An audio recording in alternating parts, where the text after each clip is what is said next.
Ako po si Ernesto Salvador. Sa 66 anyos na po ako. 10 taon na ako nagmamaneho ng taxi. At awa naman ng Diyos, nakakaraos kami kahit na paano.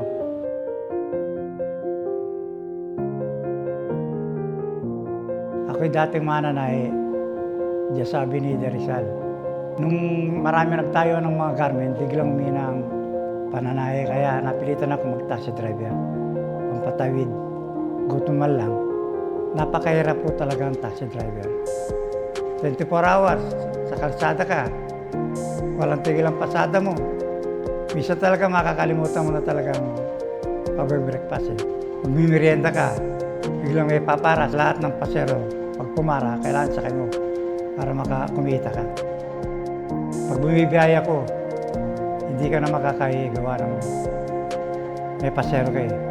Mapipilitan niya tinumuna yung pasero bago bumaba. Minsan, pag hindi ko na matiis talaga, kahit may pasero ko, nakikiusap ako talaga. Dinadaan ko sa gasolinahan. Pero mayroong pasero talagang diskumpiyado, hindi ka ano talaga.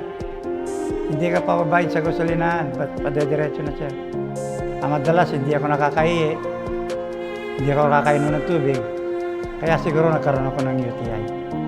Dito sa likod ng tagiliran ko, nakaramdam ako ng pananakit. Tsaka nahirapan na akong umihi. Sinubukan ko mag-try, may nakapagsabi sa akin, ba't hindi mo subukan try ang Kindicare? Sinubukan ko naman, siguro mga 1 linggo kong ininom, guminawa naman ng ano ko, ang pikaramdam ko. Kaya tinuloy-tuloy ko. Hanggang sa nawala na yung nararamdaman ko sa tagiliran ko. Kahit mas matanda na ako ngayon, pakiramdam ko malakas ang aking katawan dahil inalagaan ko ang aking sarili.